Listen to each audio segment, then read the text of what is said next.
Well, it's another clear, starry night in the desert to the north of Meridian, and it looks like something's going on over there with that Ravager and that Thunderjaw. Wonder if we're ever going to see what that is.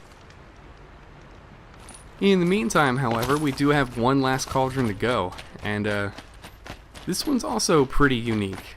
Not in the same way as the last one, but it has a bit more focus on the fight outside the Cauldron, though it is all technically still optional since you can kind of just run past everything. And speaking of running past, we kind of have to run to it because it's kind of out of the way up here.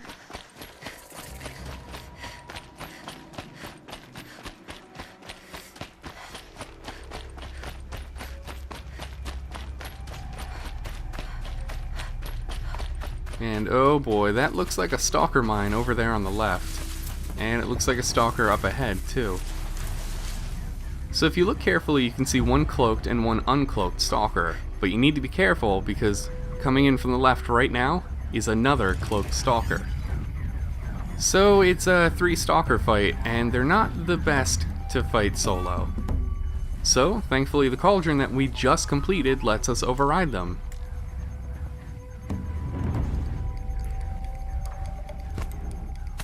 We just gotta get one a little bit closer.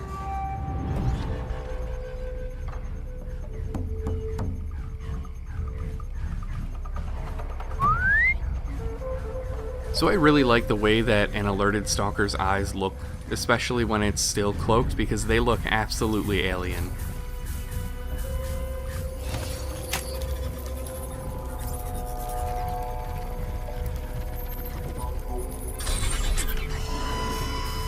Okay, that takes care of one, and I accidentally set that mine off. But that doesn't seem to be doing anything, because even when you override a stalker, unless it's actively in the fight already, it doesn't really feel like participating, so let's help. I'm gonna bring you down!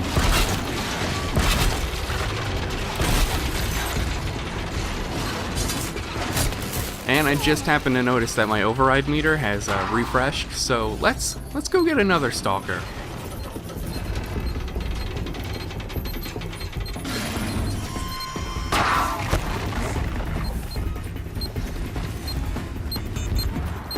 So now instead of a 3-on-1 fight, it's a 1-on-3 fight.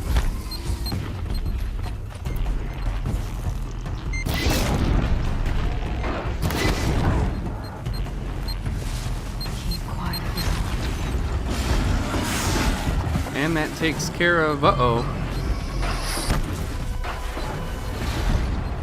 And, okay, that takes care of that. Seems there was a watcher up on that cliff for some reason. So let's see if we can get inside this Cauldron.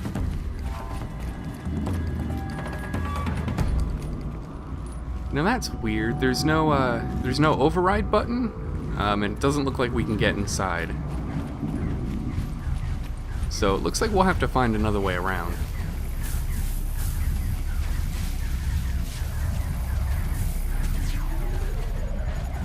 So wait a minute.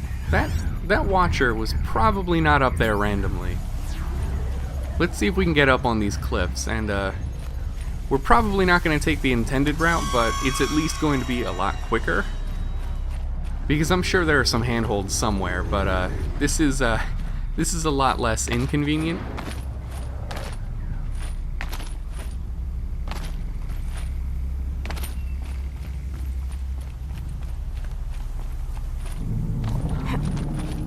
There we go, and it looks like a bit of a cave here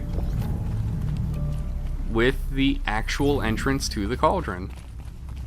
Going down fast.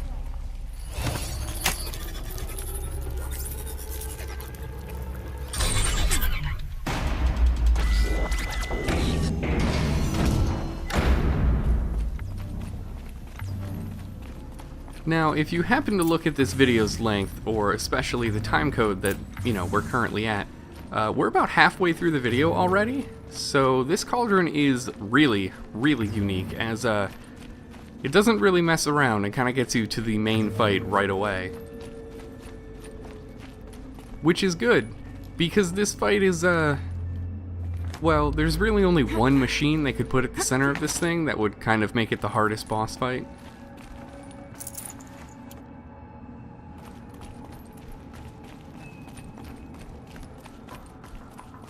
For now, though, we do have a pretty generous boss fountain here, as we get a lot of materials and a lot of healing items.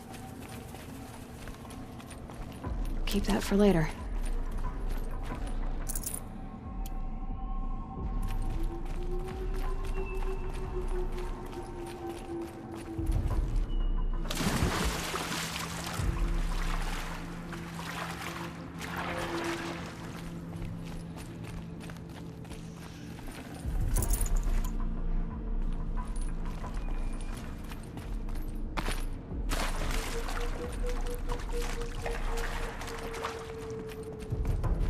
So yeah, we are already at the core, and the only machine they really could have put in here is, you know, the one on the cover art, and the one we faced a couple of times before. That's right, it's a Thunderjaw. Now, I know for a fact that when a lot of people first play this game, this Cauldron, though short, is probably really intimidating, because this is kind of a small arena for such a big machine, and there's no cover. So we'll have to figure out how to deal with that, but first we're going to deal with these Watchers. Do what I have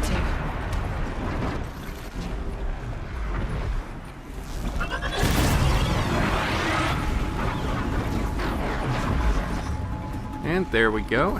The last thing that Thunderjaw needed was some extra help. And because we fought a couple of Thunderjaws before, including a couple corrupted ones, we don't really need a whole lot of prep work. We can just get right into it.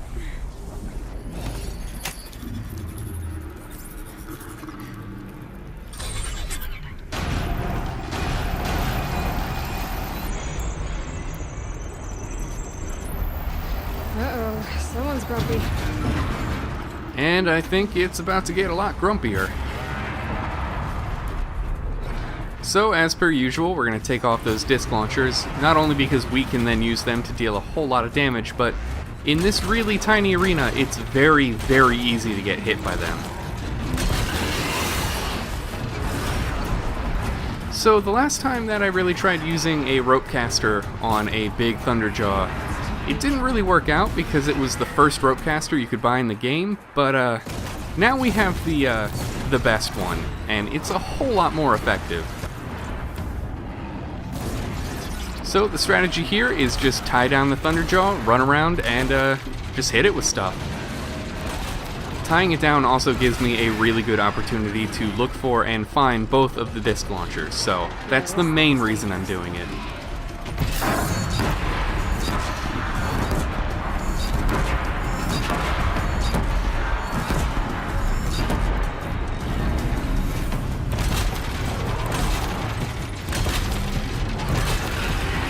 Now, for some reason I'm not quite sure of, the second disc launcher you use in this fight always seems to fire at like double the fire rate.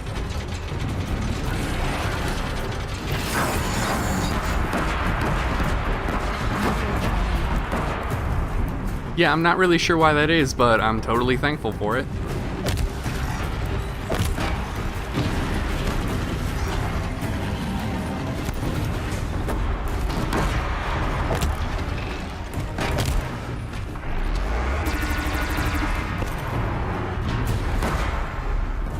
Ooh, that was a little close there, but yeah, not too bad anymore. So easy, in fact, that didn't even get hit.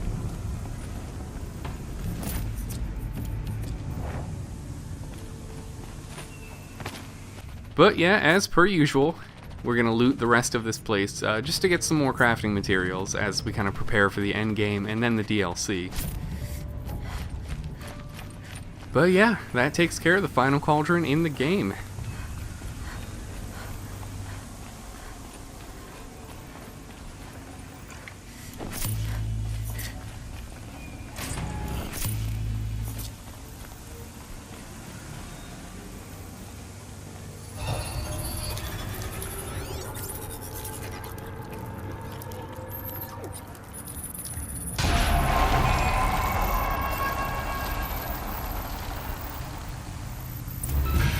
There we go. Information to help me override more machines.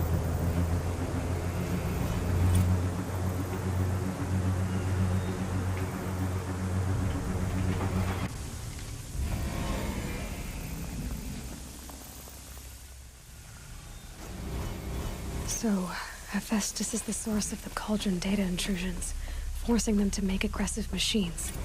It used to be part of Gaia, but now, just like Hades, it's on its own, following its own agenda.